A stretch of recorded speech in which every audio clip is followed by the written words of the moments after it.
Shalom, irmãos. Pode se assentar.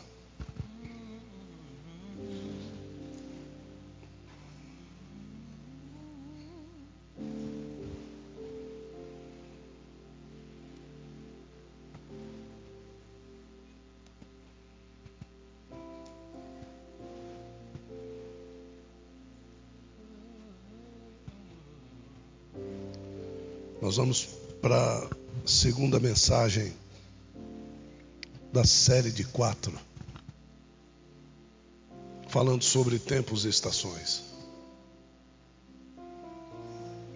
E eu quero louvar a Deus por essa noite,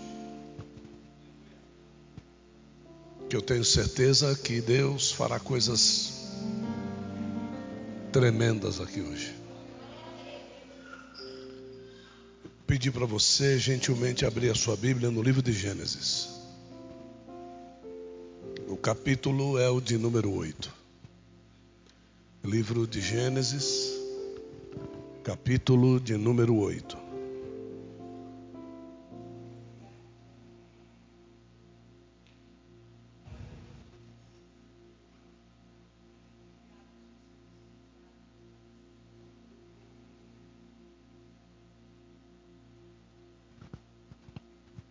Convidar você a ir comigo no verso 22. Gênesis, capítulo 8, verso 22. Diz a Bíblia: enquanto durar a terra, plantio e colheita, frio e calor, verão e inverno, dia e noite, jamais cessarão. Enquanto durar a terra, plantio e colheita, frio e calor, verão e inverno, dia e noite, jamais cessarão. Amém, irmãos? Louvado seja Deus pela sua palavra.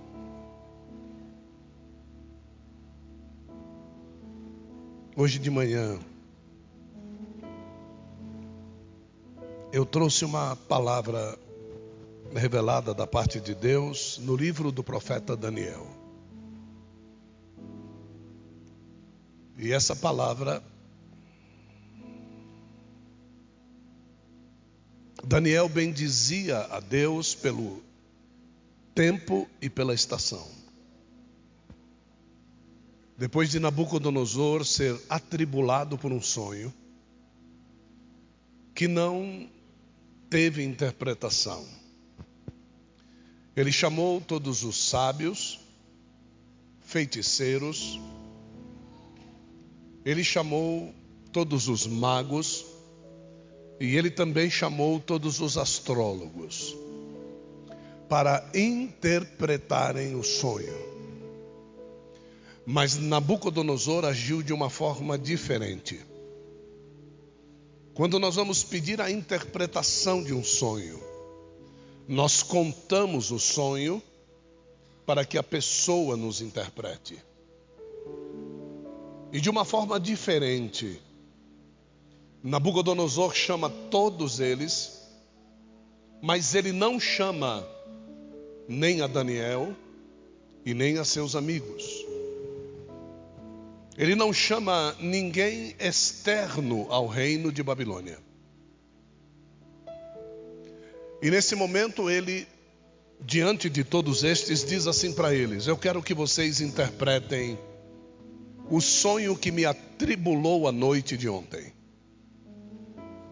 E todos eles ficam esperando que o rei conte o sonho. E o chefe da astrologia, o astrólogo maior, vai até ele e diz: o senhor não vai contar o sonho? Ele disse: não. Para que contar o sonho se vocês sabem a respeito do futuro através das estrelas? Diga-me o que vai acontecer. Não, nós não podemos dizer. Sem o Senhor contar o sonho, nós não podemos dizer. Então ele chama um serviçal e manda matar a todos. Quando esse serviçal vai até Daniel e os seus amigos e diz: vocês vão morrer, porque o rei mandou matar a todos os sábios, e vocês são sábios. E Daniel questiona ele, dizendo: o que aconteceu? O rei Nabucodonosor teve um sonho e atribulou a noite, e ele pediu para que o sonho fosse revelado, traduzido. E nenhum dos feiticeiros, astrólogos, sábios ou mesmo magos teve condição de interpretá-lo. Qual foi o sonho? Perguntou Daniel. Então, aí ele recebe a mesma notícia. O rei não quer contar o sonho, ele quer a interpretação do sonho, sem que se conte o sonho. Daniel disse: eu vou falar com Nabucodonosor. Olha, o chefe da astrologia foi falar com Nabucodonosor e a resposta que ele recebeu foi essa: por não interpretar o sonho sem saber o que eu sonhei, todos devem morrer. Daniel disse: eu vou conversar com o rei. E ele foi até Nabucodonosor e disse a Nabucodonosor: o Senhor teve um sonho, tive um sonho. O Senhor atribulou a sua noite por causa desse sonho. Atribulei a noite por causa do sonho. O Senhor pode me dar um tempo para que eu possa interpretar o sonho? Nabucodonosor ficou esperando que Daniel pedisse para que o sonho fosse contado. E Daniel virou as costas e saiu, e o rei disse: o que você vai fazer? Eu estou indo interpretar o sonho. Volto na sequência. Ao chegar junto aos seus amigos, Daniel disse: intercedam por mim. Agora nós sabemos o que Sadraque, Mesaque e Abednego, segundo o babilonês, faziam ao lado de Daniel. Eram intercessores. Então Daniel disse para eles: orem por mim, porque eu vou descer na presença de Deus, e o meu Deus me contará o sonho. Ele não disse que Deus iria revelar o sonho, ele disse que Deus iria contar-lhe o sonho. Porque a interpretação vem da sabedoria, e Daniel é sábio. Então tem muitas coisas que Deus fala aqui, que você não precisa perguntar para Deus se você foi buscar sabedoria antes em Deus. Deus fala aqui, e a interpretação do que Deus fala aqui vem por intermédio da sabedoria. Então Daniel à noite recebe a visão de Deus, e Deus lhe conta todo o sonho. Daniel levanta de manhã glorificando a Deus, faz esta oração e diz: que bênção que o Senhor é o Criador e o dono dos tempos e das épocas. Então ele vai até Nabucodonosor e começa a descrever: rei, o Senhor teve um sonho com uma imagem gigantesca. E eu fico imaginando a cara do rei. A cabeça era como se fosse ouro puro. O peito de bronze. As pernas, prata misturada com bronze, e os pés eram barro misturado com ferro. O rei disse: meu Deus, o que é isso? E vou lhe dizer que a cabeça é o Senhor. Que triste quando Deus fala conosco e nós trazemos a interpretação para aquilo que nós queremos, não para aquilo que Deus quer. O final da interpretação era uma rocha que se desprendia de uma montanha e que atingia os pés da estátua e destruía os 4 reinos representados ali naquela estátua. Nabucodonosor não se atentou a nada disso, ele se atentou somente à cabeça de ouro. E logo depois que Daniel vira as costas, sabe o que ele faz? Manda construir uma estátua gigantesca. E sabe o que ele faz? Diz que todos devem adorar a estátua. Que triste é trazermos as revelações de Deus para aquilo que nós queremos. Que triste. Quando você vem na igreja dizendo: Deus tem que falar assim, assim e assim comigo. Que triste. Essa foi a mensagem de hoje de manhã.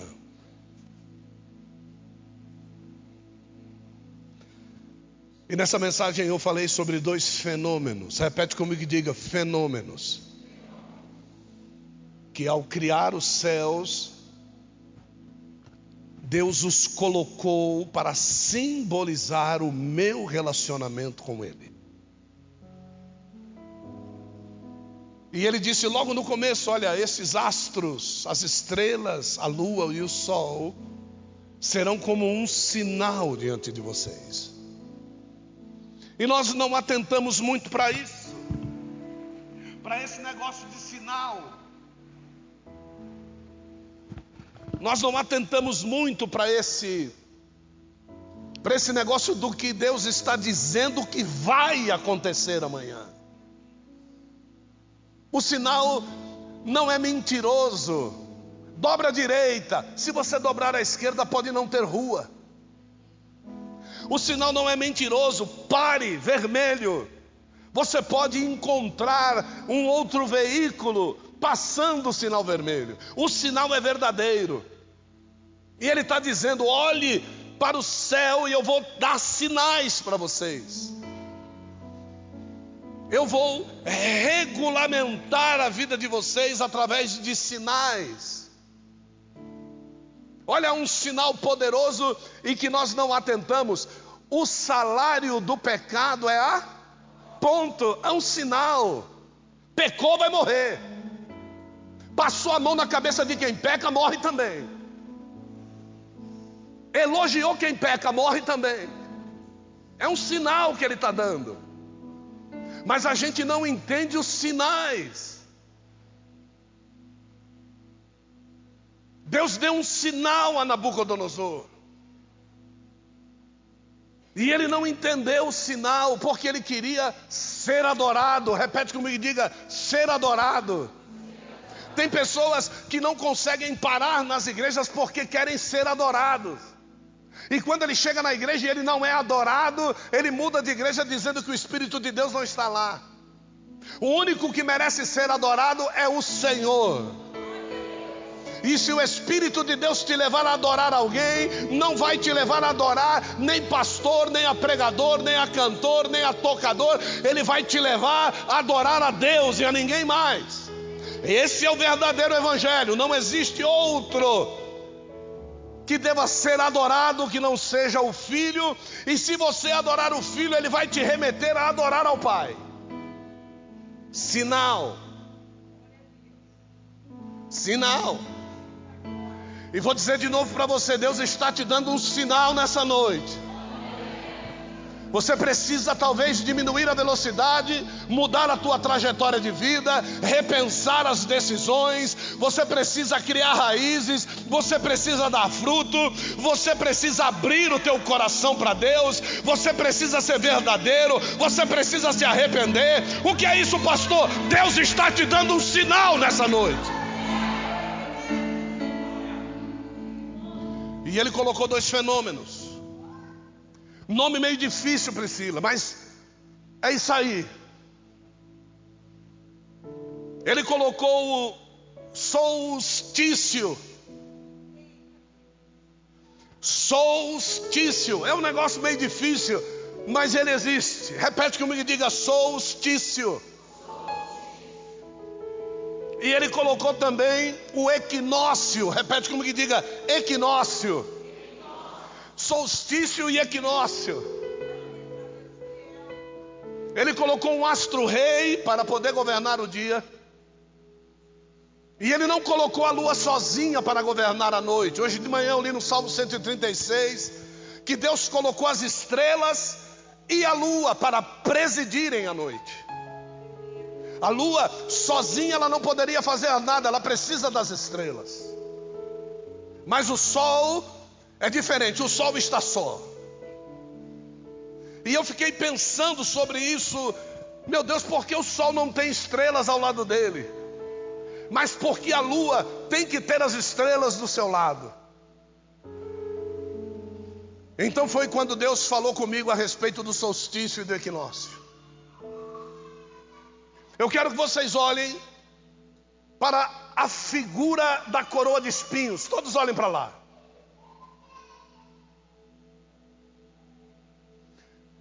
Que figura geométrica aquela coroa de espinhos faz? Ótimo, muito bom de geometria vocês são. Olhe para a pessoa do seu lado e diga: fantástico. Diga: sua sabedoria é fantástica. Agora, se nós pegássemos nas duas laterais, tanto na lateral direita como na lateral esquerda, cuidado com os espinhos, e dê uma puxadinha de leve em cada lado, que figura esse círculo se tornaria?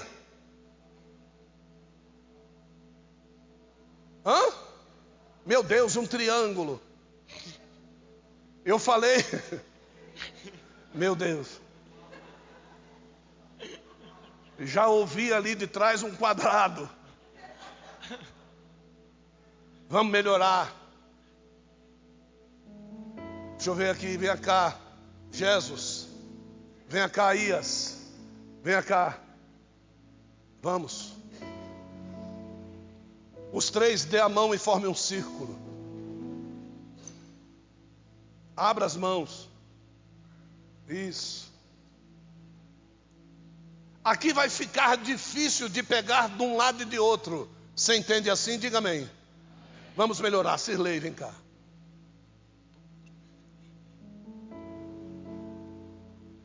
Vai se preparando. Caramês. Vai se preparando. Antônio. E vai se preparando Lucas Camargo. Dê as mãos, forme um círculo. Isso. É um círculo e não um quadrado.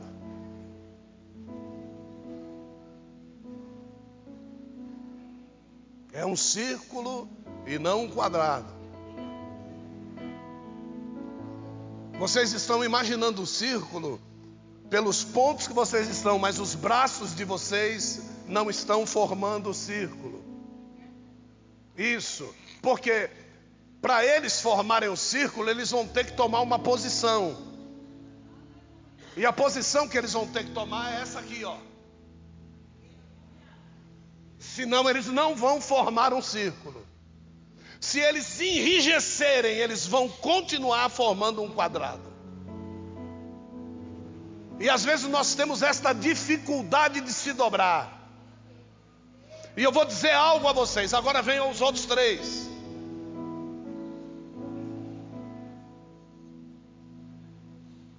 Escolha um lugar e entre.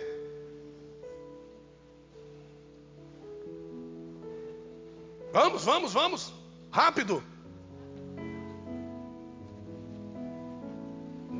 Está aparecendo agora mais o quê? Um círculo. Quanto mais se dobrarem, quanto mais eles se dobrarem, mais parecido o círculo ficará. Quanto mais se dobrar, mais eles vão entender o que Deus quis dizer com um sinal. Porque Deus colocou aqui no meio um astro-rei chamado Sol. É por isso que Cristo é chamado Sol. Então ele colocou no centro. Mas ele quis dizer que vão existir épocas na nossa vida que o solstício e o equinócio vão ter que se prevalecer, não daquilo que nós queremos, mas daquilo que Deus estipulou. E é por isso que Daniel, na sua sabedoria, disse que a ele pertence tempos, e a ele pertence as estações, as épocas. e Ele determina os tempos e as épocas. Ele é que determina. Então eu disse: pegue 2 e afaste um pouquinho. Afaste um pouquinho. Isso. E pegue o outro e afaste um pouquinho. Quando eu afasto, olha lá, já está começando a chegar aonde eu quero. Quando eu vou afastando, eu vou obrigar as pessoas a se movimentarem. Então quer dizer que agora eu tenho uma nova figura. Como é o nome dessa figura? Elipse. E assim é o movimento da Terra ao redor do Sol.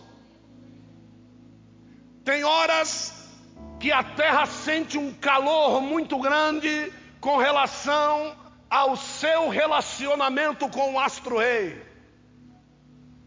E tem horas que a Terra se afasta da sua comunhão com o astro-rei e sente muito frio. Agora você já começa a entender o movimento que Deus está fazendo dos sinais para que as estações se manifestem. Mas o interessante, repete comigo e diga: interessante. No Éden só havia 2 estações. Porque 2 das estações precisam da presidência da lua para que ela possa vir.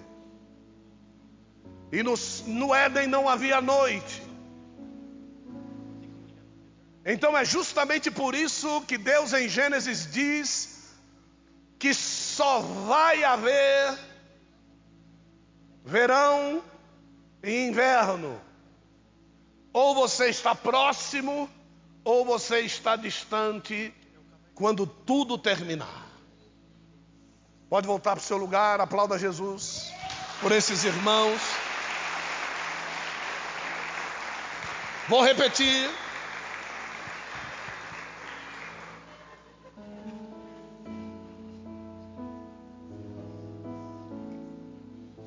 No movimento de rotação, você vai ser curado hoje, gente. No movimento de rotação da Terra, é isso aqui que eu estou fazendo. Lembra aqui? O Sol no meio, né? Só que o Sol não gira. Quem gira é quem? A Terra. Então a Terra, ela gira em torno de si mesma. A Terra, ela não faz isso. A Terra, ela faz isso.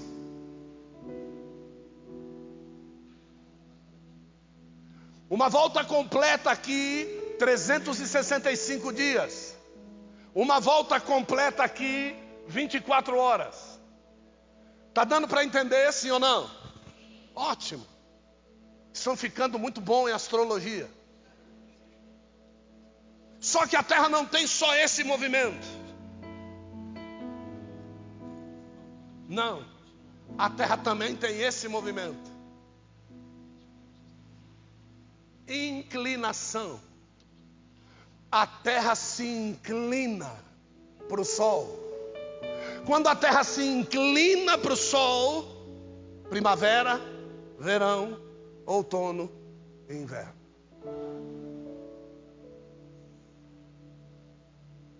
Um sinal.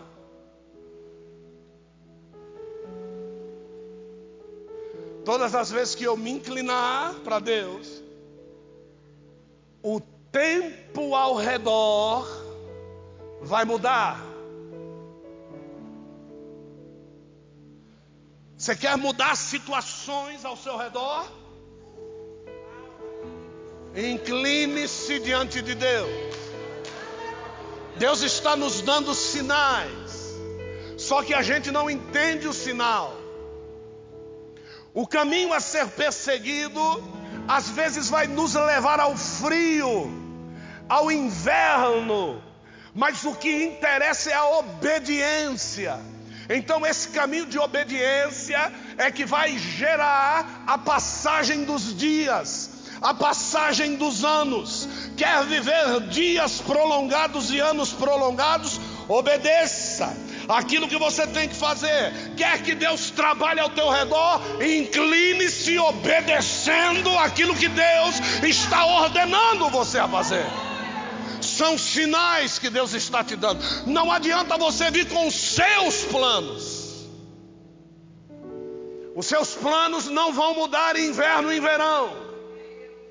Se quiser botar roupa de verão no inverno, esteja com a sua defesa imunológica em dia.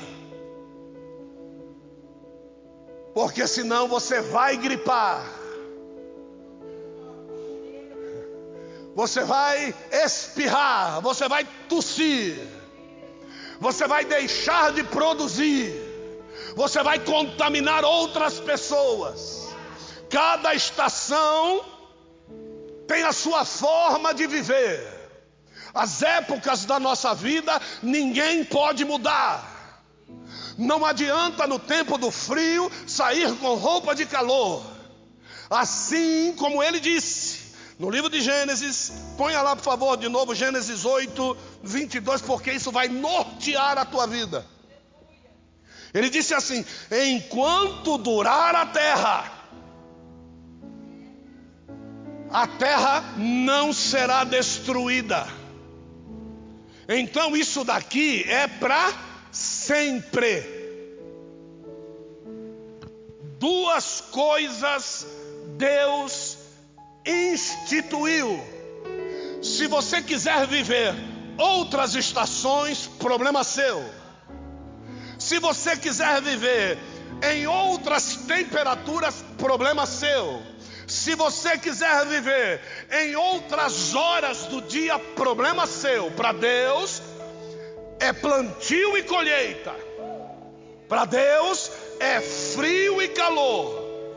Quem dera que fosses frio, ou quem dera que fosses quente. Mas como você é o que você quer ser, então eu vou te vomitar da minha boca. Então é assim que funciona. Ah, mas assim não dá para ser crente. Não é que não dá para ser, você não é.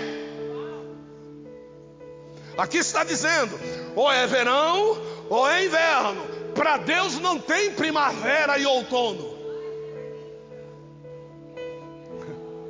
Tanto é que Jesus diz assim: ore para que eu não venha no inverno. Então para Deus a estação que nós temos que viver é em plena presença do sol da justiça. Esse é o verão de Deus, não é o seu verão. Molhando a busanfa, vestindo roupas menores nas praias. Não é isso não. A presença do verão de Deus é a glória manifesta pela cidade, que vai iluminar a terra eternamente. Esse é o verão de Deus. E do outro lado existe o inverno, que é a ausência total da luz do sol da justiça. Aí diz assim: nós temos dia e noite. O choro pode durar a noite inteira. Para Deus tem dia e tem noite. Você escolhe onde você vai viver, você que escolhe. Para Deus tem dia e tem noite. Se você viver no dia, toda manhã que não acaba, não haverá lágrimas de tristeza e dor na sua vida. É assim que funciona. Com Deus é assim que funciona. A outra coisa ele diz assim: jamais.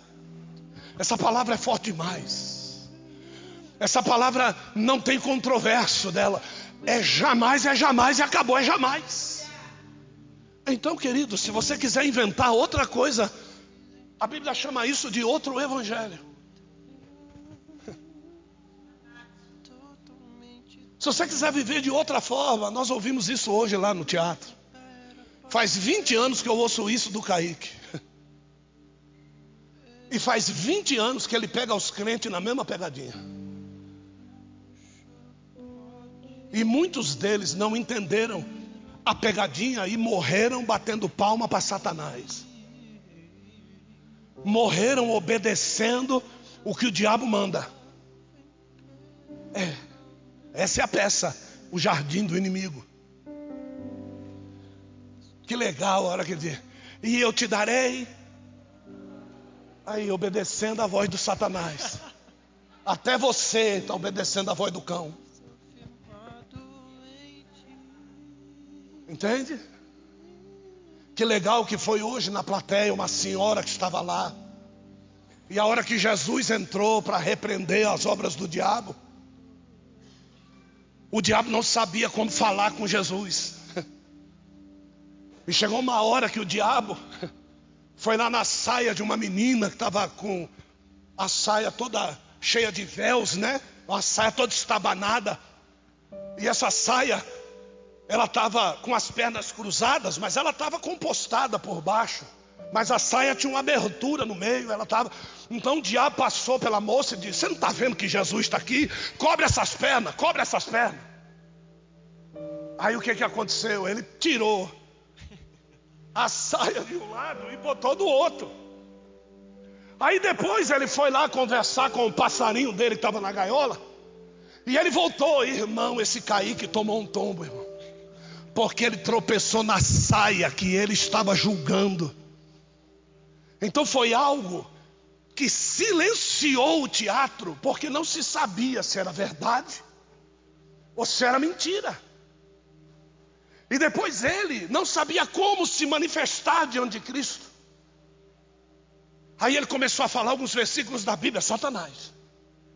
E ele disse assim: porque naquele dia, quando ele disse naquele dia, uma senhora da plateia disse: nós te levaremos. Aí todo o teatro disse: flores. Aí já não era ouvindo a voz do diabo, mas era pronunciando que haverá um dia que o diabo perderá o seu poder. Ele não existirá mais escondido nas trevas da noite.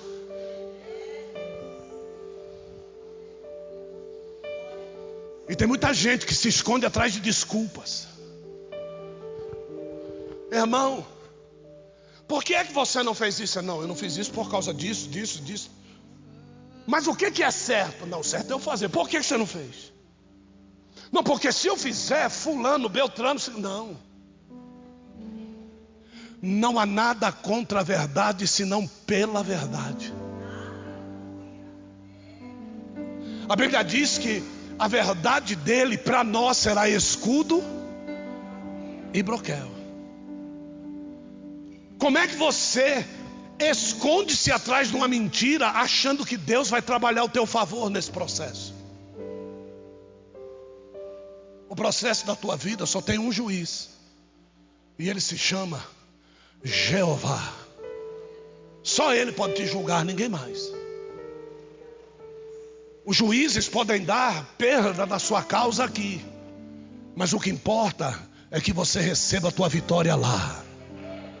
Você pode demorar para entender isso, não me importa quanto tempo, mas enquanto você não entender, eu vou pregar essa mesma mensagem para você. Que tem coisas que Deus põe na sua mão e que não são suas. Como eu demorei para entender isso?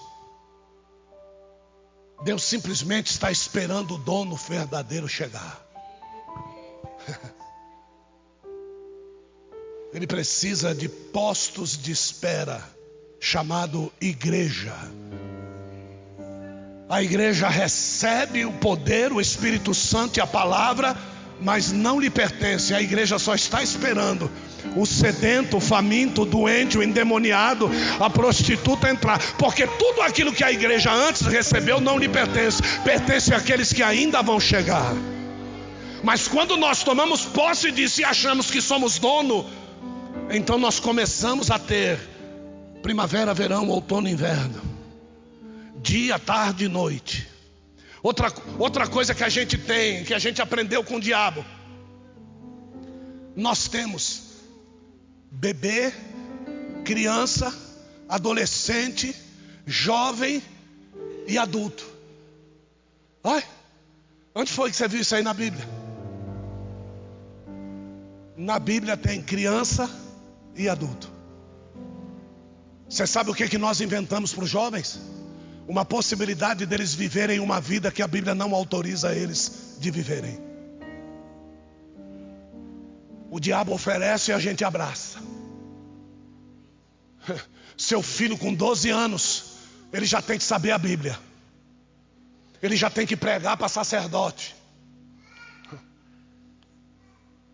Tempos e estações determinados, e que nós vamos mudando no decorrer da nossa caminhada.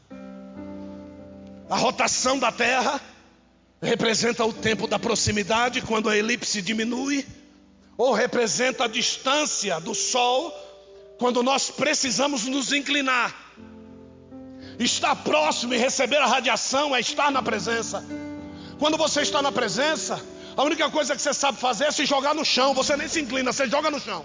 Você se esconde na fenda, você fecha os olhos, você diminui, fica do tamanho de uma pulga. Por quê? Porque Ele é Deus, Ele é tremendo, Ele é poderoso, Ele é santo. E aí você não sabe o que fazer, mas quando você está distante, querido, você quer chamar atenção. É esse o canal da frigidez espiritual. É quando nós não entendemos que nós precisamos viver duas estações. E Adão no jardim só vivia uma. Adão no jardim só vivia o verão de Deus. Essa é a grande condição do servo de Deus e da mulher de Deus. Tempos mais próximos e tempos distantes. Isso nós vemos no livro de Eclesiastes, do sábio Salomão, dizendo: tem tempo de plantar e tempo de colher. Por quê? Porque para Deus só tem sementeiro e colheita. Sementeiro e colheita. Capítulo 15 do Evangelho segundo escreveu João. Abra lá, por favor.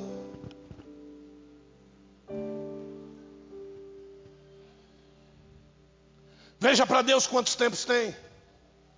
Evangelho de João: eu sou a videira verdadeira, meu pai é o lavrador. Só tem duas estações. Só tem a árvore tratada e quem trata da árvore. Não tem mais ninguém. Repete comigo e diga assim: se eu sou árvore tratada, eu tenho um lavrador que me trata. Pergunta para a pessoa do seu lado: aonde estão as pragas?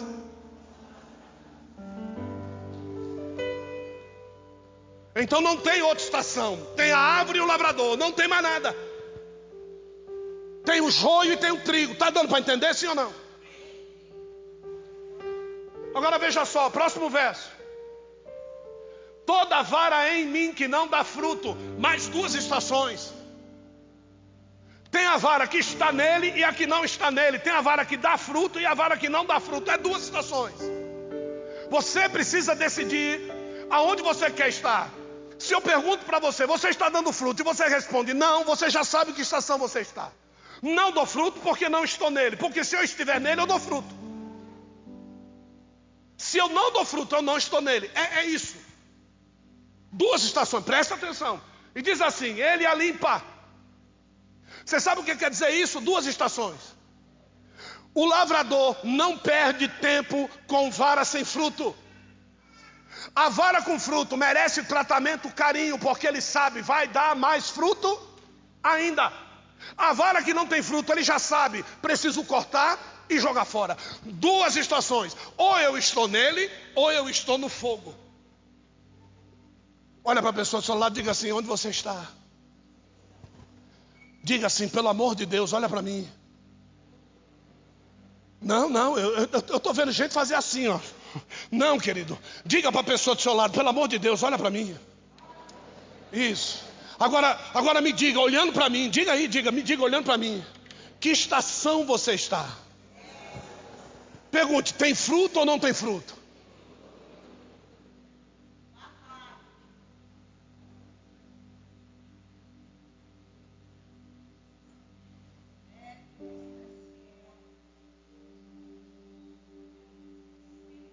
Ele a limpa para que dê mais fruto ainda. Próximo verso. Vós já estáis? É porque vocês estão nele. Vou repetir: Deus não gasta tempo com quem não dá fruto. É o que está escrito aqui.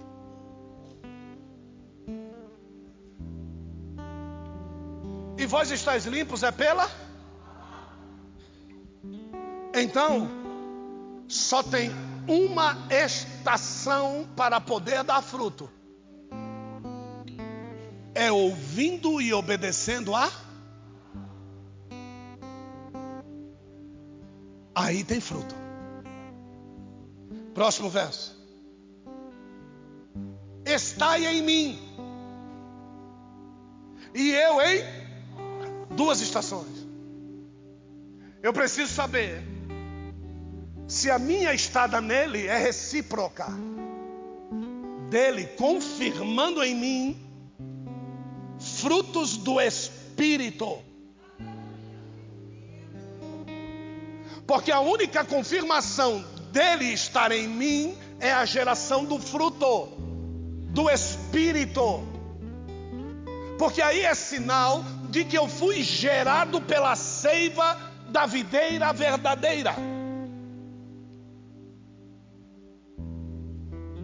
Não adianta profetizar. Quando você profetiza para alguém, a profecia não é para você. Deus está usando você para abençoar outras pessoas, mas isso não quer dizer que Ele esteja em você. Ou você acha que a mula de Balaão era batizada no Espírito Santo?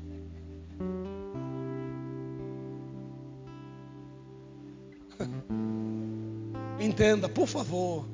Olhe para a pessoa do seu lado e diga assim: entenda, por favor. Deus está te dando sinais. Diga para essa pessoa linda do seu lado.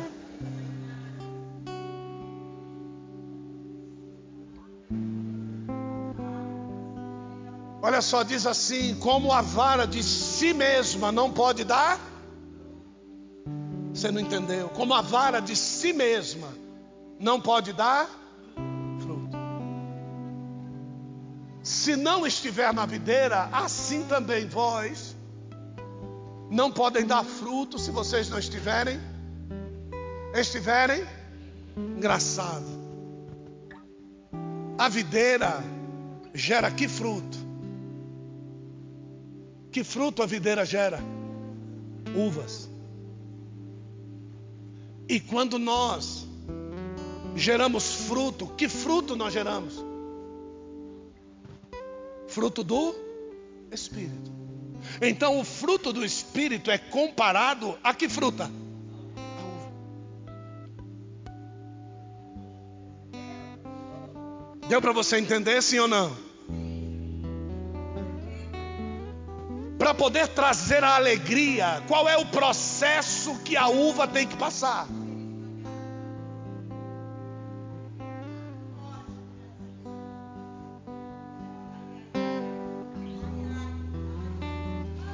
Quando nós bebemos o vinho, que é o símbolo do sangue de Cristo, todos entendem assim? Diga amém.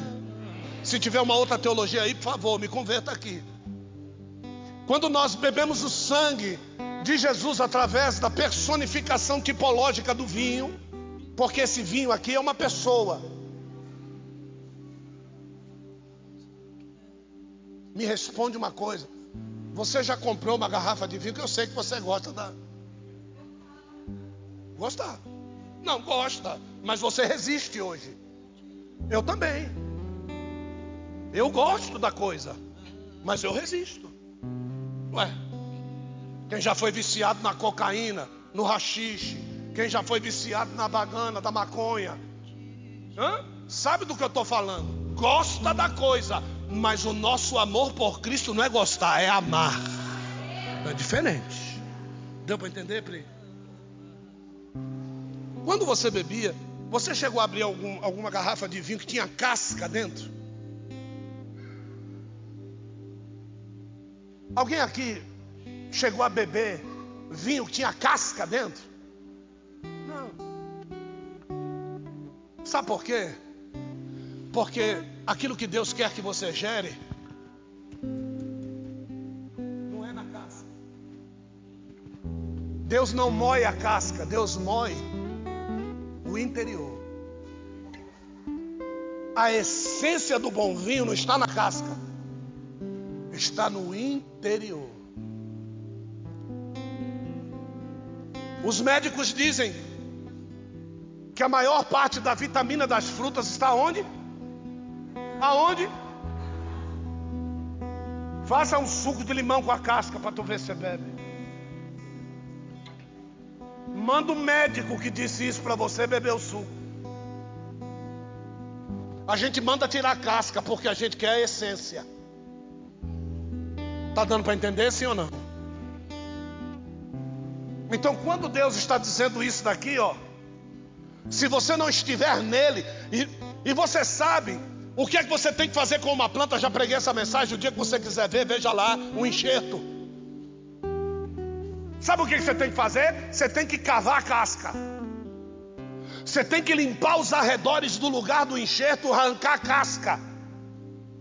E você tem que pegar aquilo que vai ser enxertado e tirar a casca. E você tem que unir os dois interiores. A nossa união com Cristo não é união de casca, é união de interiores. O que nos salvou na cruz não foi a carne de Cristo, o que nos salvou foi o interior dele. Tanto é que quando ele nos concede o Espírito Santo, ele nos dá do seu mais íntimo interior. Tem gente que vive na casca. Tem gente que se mostra crente na casca. Tem gente que toca na casca, canta na casca, dança na casca. Como é que o senhor está falando isso? É porque dançou, eu faço o apelo, vem para frente. Está dançando aonde? Então não vou mais para frente, continue na casca. Nós precisamos ter coragem de dizer: não danço hoje, porque a minha casca. É isso que nós temos que ter coragem. Não toco hoje, porque a minha casca. Não prego hoje, porque a minha casca. Então você tem que ter sinceridade. E sinceridade é coisa de fora ou de dentro? Sinceridade é sinecera, é sem cera, sem maquiagem, é face da verdade. E vós já estáis limpos, é pela palavra da verdade.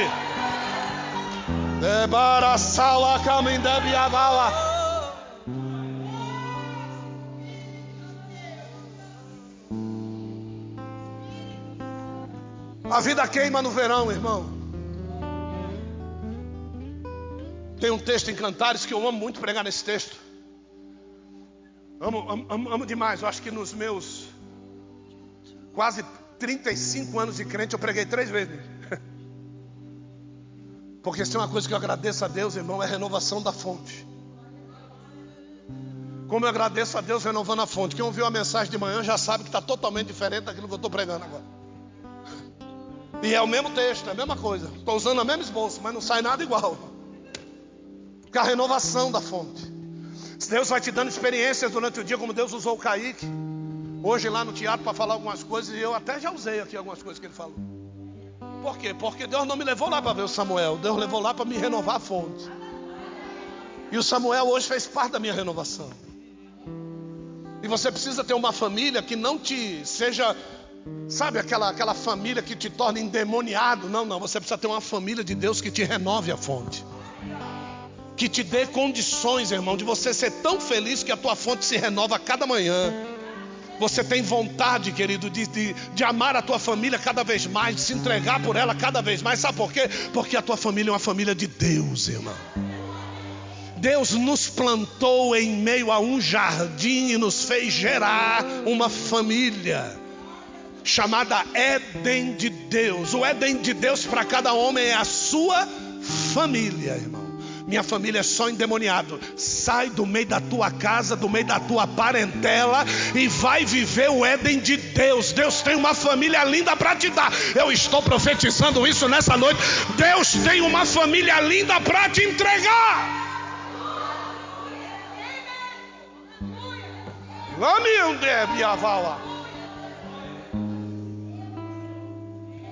E se você quiser trazer tribulação, testa a tribulação. É tribulação, não quer mudar, pé no traseiro e põe para longe. A tua casa é lugar santo de Deus, irmão.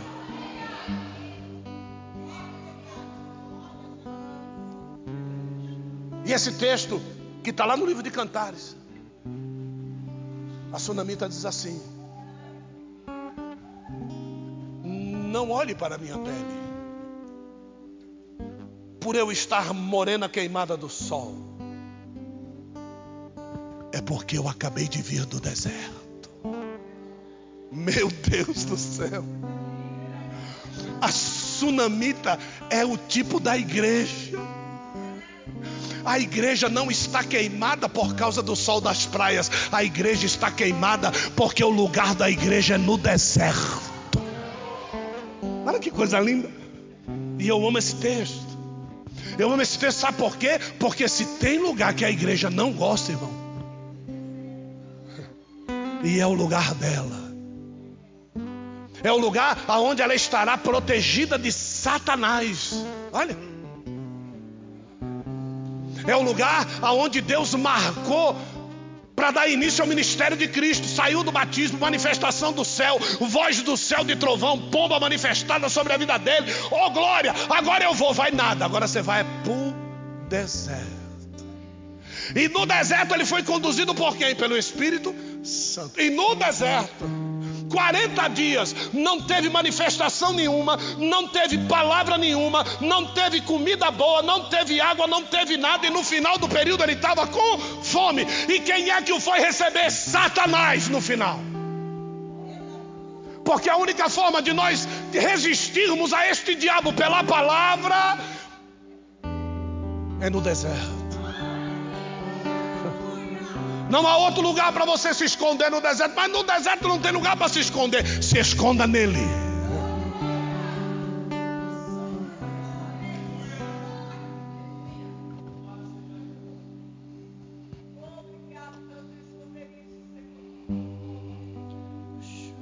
Se você for olhar para coisa natural, o frio, no gélido, ninguém planta. No gélido, ninguém colhe. No outono, que está tudo seco, as flores e as folhas caíram, plantar como? A própria terra está determinando o tempo. A própria terra está dizendo: não plante. Agora eu quero perguntar para você: quem rege as suas ações é a terra ou é o céu? E a Bíblia diz: seja na terra assim como é. Deixa eu fazer uma pergunta para você. Você acha que alguma das árvores do jardim de Deus lá no céu cai as folhas? Você acha que lá a terra santificada pelo trono de Deus diz para as árvores secarem? Se a Bíblia Sagrada diz no livro de Salmos que as árvores louvam a Deus batendo palmas com as suas folhas, quer dizer então que no próprio céu Deus vai dizer que Ele não quer o louvor das árvores que Ele mesmo criou? Se Ele criou tudo para louvor e glória do seu santo e poderoso, não. E se eu oro, Marcelo, seja na terra assim como é no céu. Priscila, por favor, Antônio, me ajuda. Mariana, qual é o tempo na terra que não se deve plantar?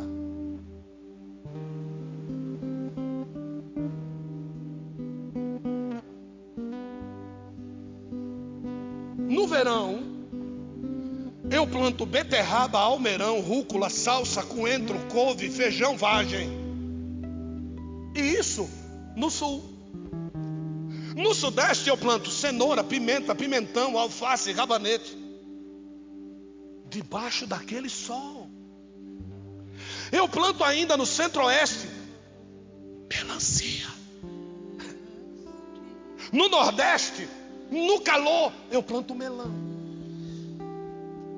No norte, eu planto melancia. No inverno, eu planto alcachofra, jiló, morango, couve-flor. No inverno, tenho que plantar. No outono, quando tudo cai, eu planto couve, eu planto brócolis, eu planto repolho. Na primavera eu planto abóbora, eu planto cenoura, eu planto melancia. E veja que eu me restringi a 10 ou 12 tipos de sementes somente. Sabe por que você não planta? Preguiça. Você se esconde atrás das estações. Só que eu já disse que as estações, elas são geradas quando eu me inclino. Se eu não planto, é porque eu não quero me inclinar. E é justamente por isso que ele diz: se não gerar, eu corto e jogo fora. Porque até Nabucodonosor, que não é Deus, exigia adoração. Quanto mais o Deus dos deuses não pode exigir.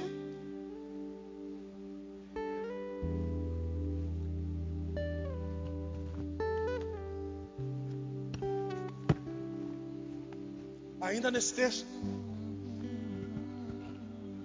no verso 9,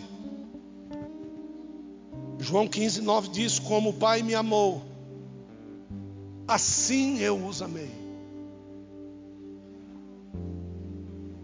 Ele não diz permaneçam no amor do Pai. Ele diz permaneçam no meu amor.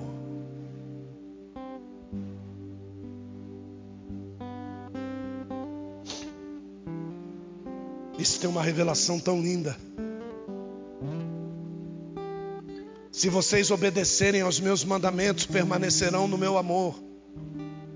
Assim como tenho obedecido aos mandamentos do meu Pai, e em seu amor eu permaneço. Tenho-lhes dito estas palavras para que a minha alegria esteja em vocês, a fim de que a alegria de vocês seja completa.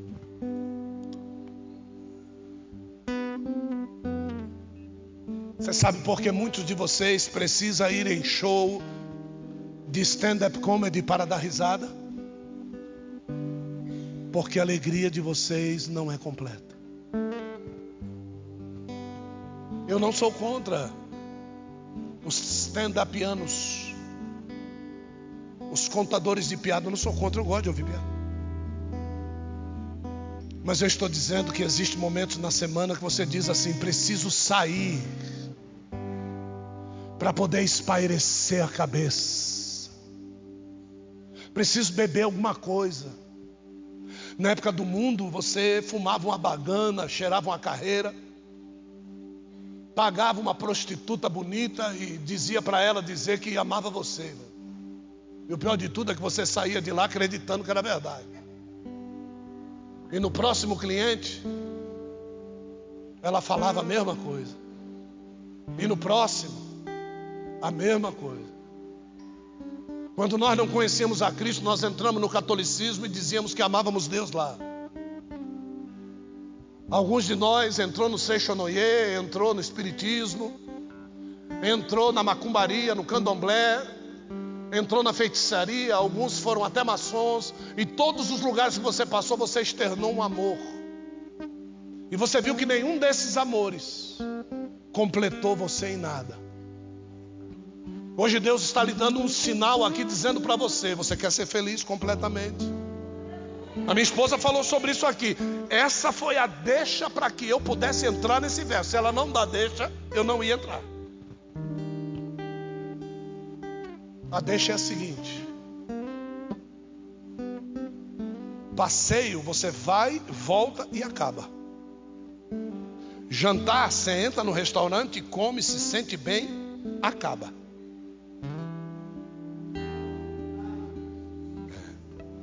Tudo acaba. Mas a alegria que vem de Deus permanece para sempre. E eu acredito plenamente que seja sobre isso que nós estamos falando aqui.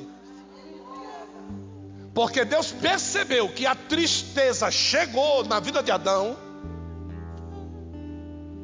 quando ele ainda estava na presença de Deus. Porque todos os dias Adão esperava a Deus ansiosamente. E naquele dia do erro, Adão se escondeu de tive medo. Foi a primeira vez que Adão citou essa palavra. Essa palavra não havia no vocabulário de Adão. Alguém ensinou para ele. E da mesma forma, Nabucodonosor disse para Ailomé matar todos os que não podiam. Olha só, matar todos os que não podiam interpretar o seu sonho. E quando ele disse isso para Daniel, qual é o sentimento que Daniel deveria ter? Sabe o que Daniel falou? Vou lá falar com ele. Oxe, vamos lá, Daniel, vai lá. Por favor, para que você entenda a respeito do que eu estou dizendo.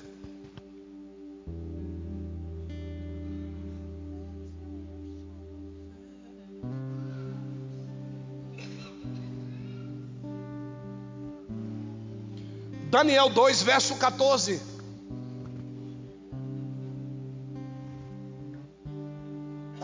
E eu falei o nome do cara em hebraico, só que aqui ele está escrito em aramaico. O que nós vemos aqui do capítulo de número 2, deixa eu ler aqui a referência. Está aqui, 14. Isso é do 2 até o 11, nós temos aramaico. O capítulo 1 e o último capítulo de Daniel estão escritos em hebraico. Isso talvez até traga uma possível interpretação de que o último capítulo não foi escrito por Daniel. Talvez tenha sido escrito por um dos amigos, porque Daniel talvez houvesse morrido já nessa época. Mas vamos para cá. Então Daniel, verso 14, falou avisada aí prudentemente a Arioque, capitão da guarda do rei, que tinha saído para fazer o quê? Matar os sábios. Então Daniel falou com ele. E ele disse o quê? Olha só, próximo verso. Respondeu e disse a Arioque, capitão do rei: por que se apressa tanto o decreto da parte do rei? Por que o rei mandou matar esses caras todos? E olha só, então Arioque explicou o caso a Daniel. Daniel está trocando ideia ali, certo? Próximo verso, 16. E Daniel entrou. Ou seja, aonde é que Arioque estava? Na porta de saída da entrada do rei. Teve um dia que teve uma serva de Deus que estava nessa mesma posição. Quem era? Esther.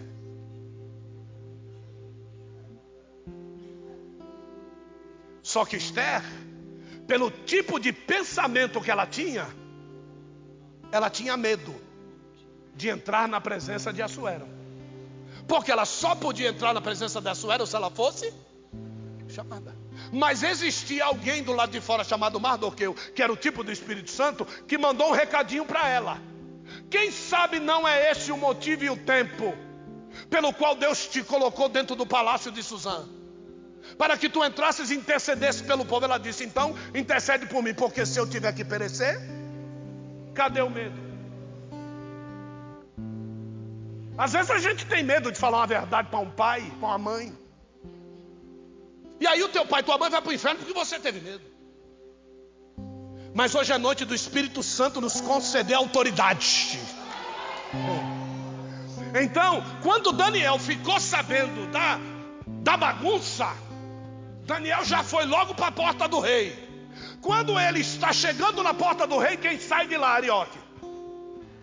E Arioque já disse para ele: Daniel, rapaz, o rei mandou matar todo mundo. Mas por que essa pressa? Porque tentará. E Arioque conversa com ele, conta a história. Aí Daniel não deu outra, irmão. Meteu a mão na maçaneta e Daniel entrou. Cadê o medo? Cadê o medo de quem serve? Cadê o medo de quem obedece? Cadê o medo de quem teme a Deus? Cadê o medo? E Daniel entrou, e olha só, e pediu ao rei que lhe desse tempo, para que lhe pudesse dar o quê? A interpretação. Deus estava com pressa de matar, mas quando Daniel entrou, aquela autoridade sagaz, sabe o que fez? Ó. Sabe por que muitos de nós às vezes esmorecem diante do inimigo? Porque tem medo.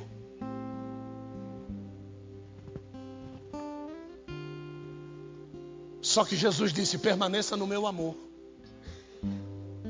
Ele disse o que? Permaneça no meu? Porque em 1 Coríntios diz que o amor faz o que com medo? Lança fora todo. Isso quer dizer que todos nós temos, mas com o amor de Cristo, quando Ele entra, o que Ele faz com medo? Então hoje é dia de você pegar esse seu medo por causa do amor de Cristo, botar numa sacolinha e ó, você vai sair daqui com uma autoridade que o diabo vai ter medo de cruzar você na rua, meu irmão. É tremendo isso. Vá ao verso 21, por favor. Quem é que está lá em cima? Samuca é terrível. Verso 21 diz lá, ele muda o quê?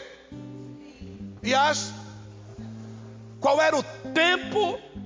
Irmão, presta atenção nisso que eu vou dizer para você, por favor. Olha para a pessoa do seu lado e diga: presta atenção aí, por favor.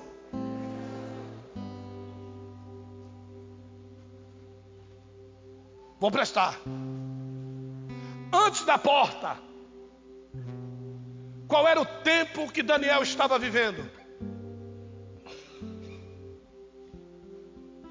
Qual era o tempo que estava determinado para Daniel antes da porta? Morte. Quando ele abriu a porta, e aí a palavra de Deus diz: eis que eu estou à porta aí. Aquele que fizer o quê? Abrir a porta. Não foi Daniel que entrou, foi Jesus que entrou em Daniel, irmão. Quando ele abriu a porta que divide você da tua vitória chama-se Cristo. Eu sou a porta. Todas as vezes que o diabo disser para você não, a porta está lá para você abrir. E quando você meter a mão na maçaneta, na autoridade de Deus, sabe o que vai estar do outro lado? Sim, sim, sim, sim, sim, sim, sim. É isso que eu tenho para você, é sim. O diabo é mentiroso, o diabo está dizendo: vai morrer, vai nada. Abre a porta, passa para o outro lado e receba a vida, em nome de Jesus Cristo.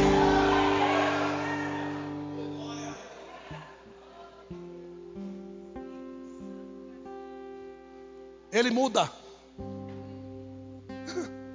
Ele muda o quê?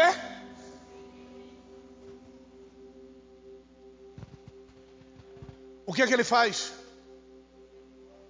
Remove o quê? E o que é que ele faz?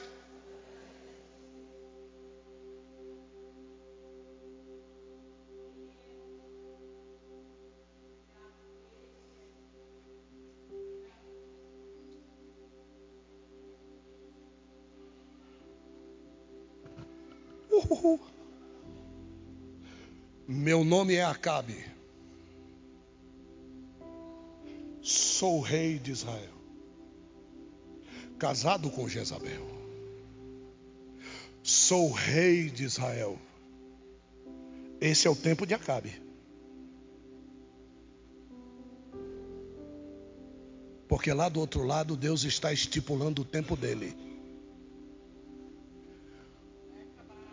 Unge Azael, rei sobre a Síria, e unge Jeú, rei sobre Israel. E aí? Você está sentado na tua casa achando que o diabo venceu, e Deus lá do trono dele já determinou a tua vitória. E você está choramingando as derrotas, enquanto Deus já está mandando a unção da vitória sobre a tua vida. Alguns entraram aqui hoje com um sopro de perseguição e vão sair daqui plainando nas asas do Espírito. O diabo disse: vou prender, vou matar, vou destruir. Mas Deus nesta noite vai dizer: eu estou te dando vida, eu estou te dando asa, eu estou colocando você na tua liberdade. Eu vou limpar o teu nome, o teu passado, o teu presente. Eu estou mudando o teu futuro. Eu vou levantar você como homem de Deus no ministério. Eu vou te usar na face da terra. Enquanto você está dizendo estou perdido, Deus está dizendo: eu sou o Deus que tudo tem, tudo muda. Sarabawa calamando ebiace. Ebiace.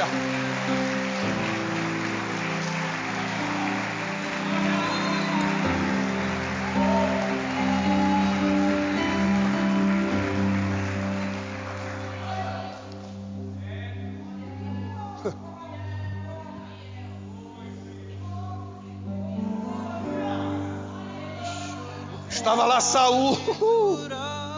Só um minutinho, Samuel. Estava lá Saul dentro da tenda, conversando com o rei Agag, trocando uma ideia.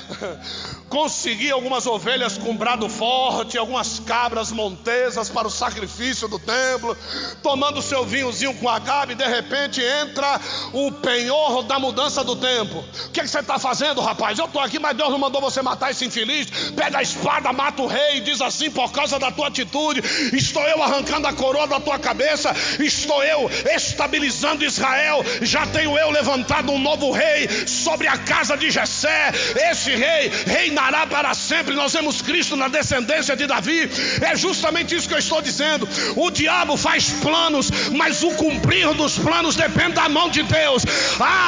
Mataram você já na cabeça, mataram você no plano, destituíram você da igreja, afastaram você dos planos de Deus, mas Deus está dizendo: ninguém toca nele, porque ele é meu, ele é meu, ele é meu. Não tem conversa. Eu morri por ele, eu limpei a vida dele, eu restituí, batizei no Espírito Santo, enchi da minha presença. Receba o poder de Deus na tua vida agora. Sube, rebiade a céu.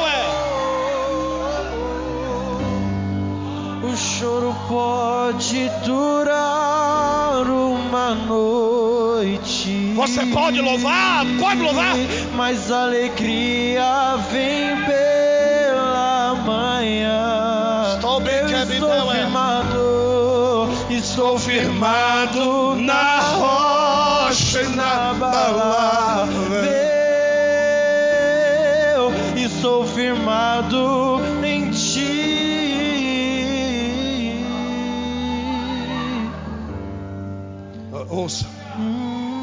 Ouça bem o que eu vou dizer. Ouça bem o que eu vou dizer.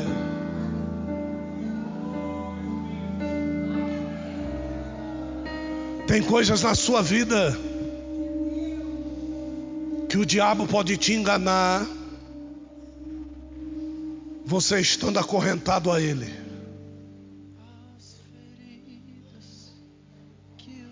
O dia que você estipular e dizer assim: eu não preciso ir na igreja. O dia que você estipular e dizer assim: eu posso adorar a Deus com as minhas mãos amarradas. A minha notícia para você é: você não pode. Isso é uma mentira do diabo.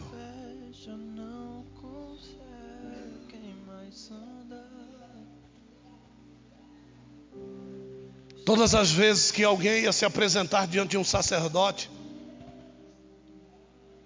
a posição de inspeção era essa.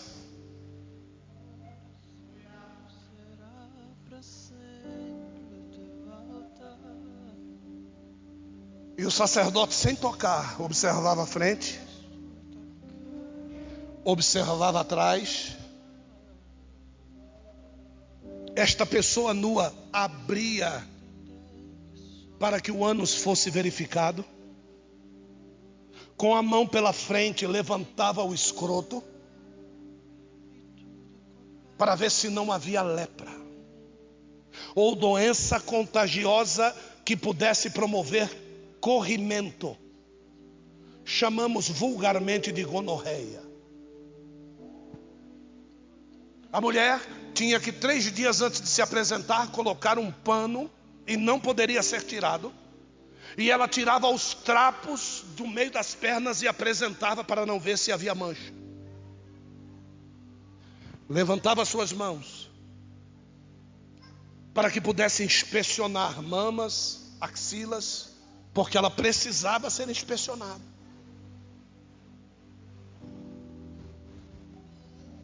Quando uma ovelha entrava pela porta do tabernáculo e ela ouvia o ruído de morte de outras ovelhas do lado de dentro e o cheiro de sangue, a tendência dela era resistir, era não querer, e ela precisava ser puxada pela porta. É por isso que a Bíblia diz que a porta que leva à salvação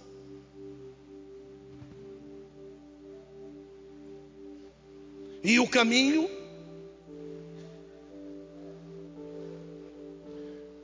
porque a porta na realidade eram couros de animal pesado, e que faziam um sobre o outro um caminho apertado que a ovelha tinha que passar arrastada ali pelo lado de dentro. Então ela era arrastada pelo lado de dentro, e quanto mais ela sentia o cheiro do sangue e o barulho da morte, mais ela queria voltar para trás. Quando chegava lá dentro, ela tinha que passar por 6 julgamentos. Ela tinha que passar pelo julgamento dos olhos, dos ouvidos. Ela tinha que passar pela área sexual, pelo ânus. Ela tinha que passar pelas patas e ela tinha que passar pela pelagem. 6 julgamentos. E uma palavra era dita pelo levita para que aquela ovelha passasse daquele lugar para o sacrifício. O levita inspecionador dizia: não vejo falha nenhuma nesta ovelha. Quando o seu Cristo foi levado para julgamento, para ser sacrificado, ele passou por 6 julgamentos. E a última palavra que foi dada por Pilatos é: não vejo defeito nenhum nesse homem.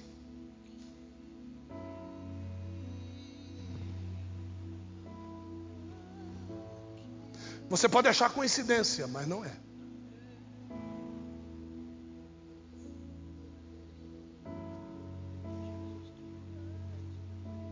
As ovelhas que morriam derramavam o seu sangue e terminavam a sua vida.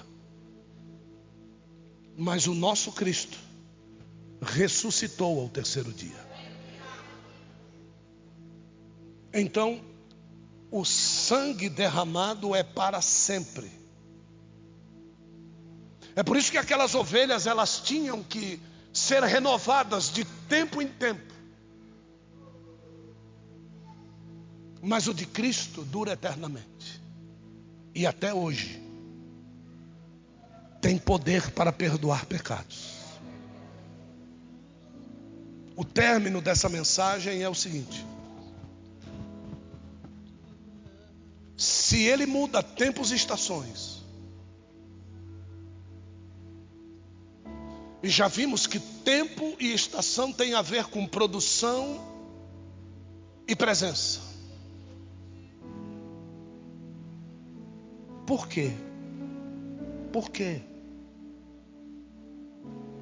As tarefas do mundo vencem a necessidade de Deus na nossa vida.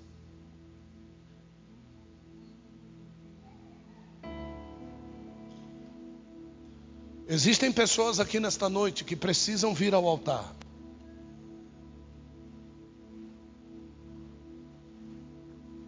Porque se eu disser para o Leandro, por exemplo, que está com o filho no colo ali, ó, se você não se consertar do seu pecado, Leandro, Deus vai levar o seu filho.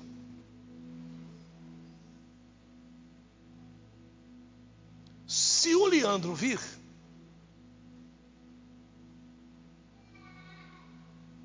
dois julgamentos eu posso fazer. Ou ele ama muito o seu filho, ou ele tem pecado.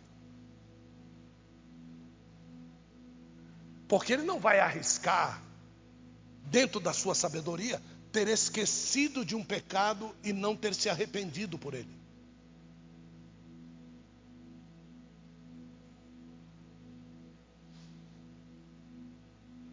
Então eu digo isso para você: você não pode se arrepender no lugar de ninguém.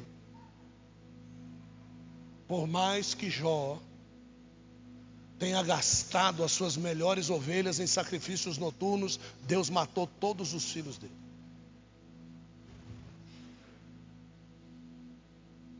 Cuide da sua própria vida e não ponha a sua mão no fogo por ninguém.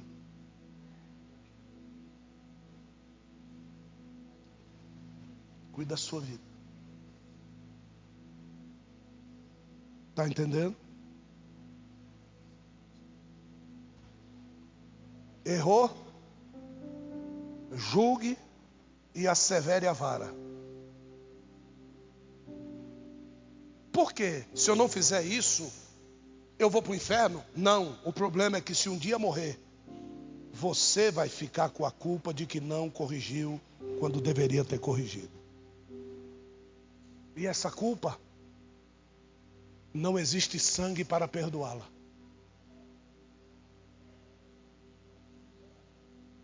Então você tem que fazer. Mas eu amo. É amando que se faz. Você faz porque ama. Se você não faz e passa a mão, é porque você não ama.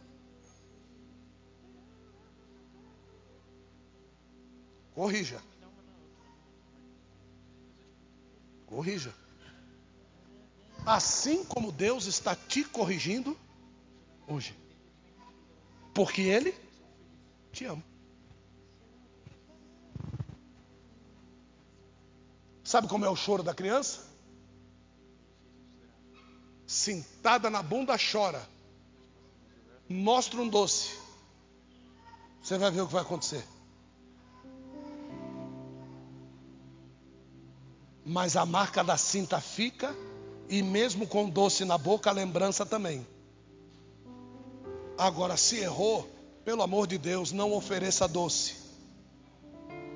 Porque isso vai ser marcado no caráter da criança. E ela vai achar que toda vez que ela errar, ela vai ganhar. Por isso que tem gente que acha o pecado doce.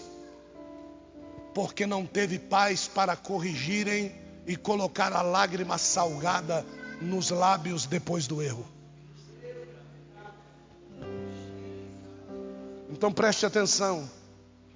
Que Deus fez o caminho das lágrimas. Para que todas elas passassem pela sua boca. Para você lembrar o gosto da dor que gera lágrima. Mas e se for choro de alegria? Você já chorou de alegria? Já? Você viu que quando você chora de alegria, a forma do seu rosto muda?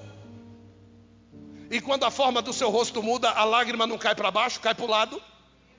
Você já percebeu isso? Que quando você chora de alegria, você não sente o salgado na boca?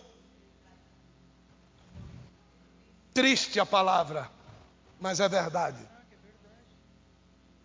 Sinais de Deus.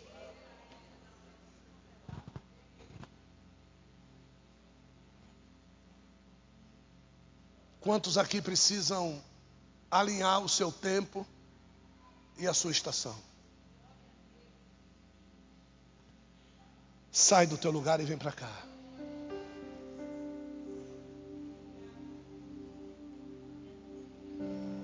Não sou indiferente com a sua dor. Eu sei das marcas que a vida te deixou. Eu ouço o grito de